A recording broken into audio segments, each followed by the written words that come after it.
बिस्मिल्लाहिर्रहमानिर्रहीम। अस्सलाम वालेकुम स्टूडेंट्स। आज का हमारा टॉपिक है doctor Faustus as a morality play. Let's first of all talk about its importance according to the examination point of view, and also we see how this question can be asked in the examination. Straightforward भी question पूछा जा सकता है कि doctor Faustus is a morality play or not, justify your answer, कि आपने बताना है कि is it a morality play or not. अगर ये मोरालिटी प्ले है देन गिव योर लॉजिक्स, अगर ये मोरालिटी प्ले नहीं है then again also you have to give your arguments और the logics. So first let's start our lecture. तो हम देखते हैं कि डॉक्टर फास्टस जो है वो मोरालिटी प्ले है या नहीं है। ओके जी, सबसे पहले हमें ये देखना है कि ये मोरालिटी प्ले है या नहीं। तो उससे पहले हमें देखना पड़ेगा कि मोरालिटी प्ले होता क्या है, और मोरालिटी प्ले से पहले हमें देखना पड़ेगा कि मिरेकल प्ले क्या होता है या मिरेकल प्लेस क्या होते थे। जो मिरेकल प्लेस हैं ये पहले आए थे, उसके बाद मोरालिटी प्लेस आए थे। तो हम पहले देख लेते हैं कि मिरेकल प्लेस किसको कहते हैं। तो मिरेकल प्लेस वो वाले प्लेस थे जिसमें जो स्टेज पर जो सेंट्स हैं उनकी लाइफ दिखाई जाती थी, लाइफ ऑफ सेंट्स दिखाई जाती थी, उनके मिरेकल्स दिखाए जाते थे, उनकी जो अचीवमेंट्स हैं वो दिखाई जाती थी, और उसके ज़रिए लोगों को मोटिवेट किया जाता था, इंस्पायर किया जाता था, इंटरटेनमेंट किया जाता था, और उनको नॉलेज दिया जाता था, एजुकेट किया जाता था। तो ये स्टेज के ऊपर जो है जो एब्स्ट्रैक्ट कैरेक्टर्स होते हैं या पर्सोनिफाइड कैरेक्टर्स होते हैं वो स्टेज पर आते थे, जैसे वाइस या वर्चू हो गया। इस तरह से जो वर्चू है उसको हमेशा डोमिनेंट दिखाया जाता है, जो गुडनेस होती है उसकी जीत दिखाई जाती है, और जो इवल है इसका फॉल दिखाया जाता है, ताकि लोग गुडनेस की तरफ अट्रैक्ट हों, और जो इवल है, जो बुराई है, उसको वो छोड़ दें, उसको गिव अप कर दें। उसके बाद आया जी मोरालिटी प्ले। मोरालिटी प्ले क्या होता है, जैसा कि word is suggesting itself, it is use to teach us a moral and it is taught in a somewhat different ways. इसमें क्या है कि इसमें जो रिलीजियस बुक्स थी, जैसा कि बाइबल हो गई, उसमें से डिफरेंट स्टोरीज़ ली जाती थी और उन स्टोरीज़ को स्टेज के ऊपर प्रेजेंट किया जाता था। इसमें भी गुडनेस और इवल वगैरह होती थी, but this is related to the Bible और related to the religious books और the sacred books. So this is the difference between the miracle and morality play. In short, miracle plays were related to the lives of the saints, and morality plays were related to the religion or Bible or the sacred books or the holy books. Next, this Dr. Faustus is an extension of the traditional morality. This word extension is very much important. It means Dr. Faustus is definitely morality play. Dr. Faustus is definitely a morality play, but it is something extended, something more than morality play, or it is somewhat addition in the traditional morality play, or in other words you can say it was a morality play definitely, but there was something plus something addition, इसमें कुछ addition भी की गई थी, और वो traditional morality play से कुछ डिफरेंट थी। जैसा कि इन द पास्ट जो मोरालिटी प्लेस थे उसमें जो फॉल एक इंडिविजुअल का नहीं दिखाया जाता था, या उसमें स्टोरीज जो हैं that were related to the Bible और रिलीजियस बुक।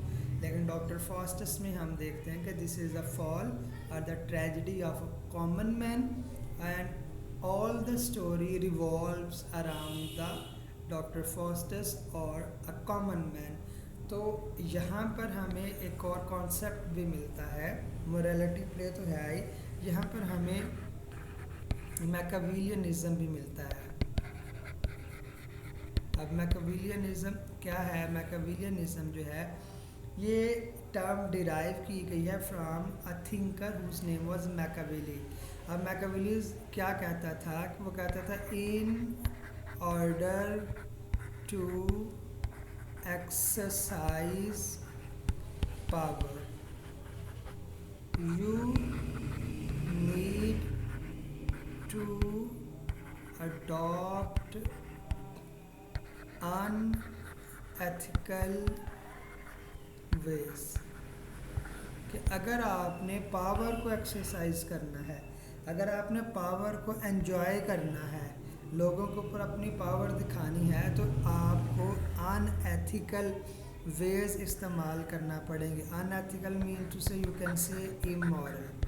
आपको इमोरल वेज यूज़ करना पड़ेंगे, गैर अखलाकी या नाजायज़ या मज़हब से हट कर आपको जो वेज हैं वो इख्तियार करना पड़ेंगे। तो ये कॉन्सेप्ट हमें डॉक्टर फॉस्टर्स में मिलता है, जो कि unlimited player, unlimited knowledge, unlimited authority, unlimited power लेने के लिए वो अनएथिकल वेज का यूज़ करता है। और वो अनएथिकल वेज क्या है? वो जैसा कि हम देखते हैं वो ब्लैक मैजिक का सहारा लेता है।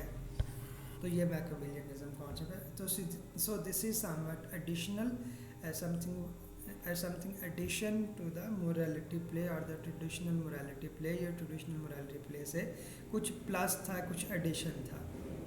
Next, the character of theological abstractions of virtue and vice. इसमें जो कैरेक्टर्स होते हैं वो रिलीजन से रिलेटेड होते हैं, वो एब्स्ट्रैक्ट होते हैं और वो वाइस एंड वर्च्यू होते हैं। अब देखिएगा क्या डॉक्टर फॉस्टर्स इन डिमांड्स पर, इस पर और इस पर और इस पर क्या पूरा उतर रहा है या नहीं।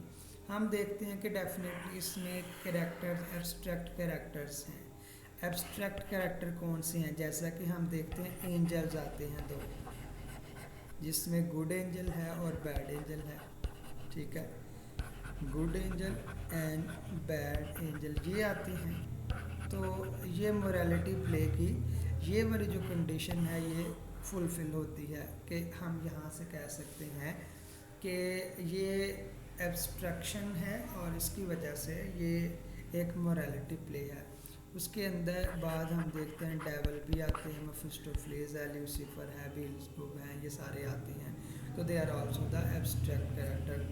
वाइस एंड वर्च्यू का अगर हम जिक्र करें तो जो ओल्ड मैन आता है आके उसको इंस्ट्रक्ट करता है या एडवाइस करता है और उसको बताता है कि you must move towards religion, you must move towards Christianity, you must move toward God.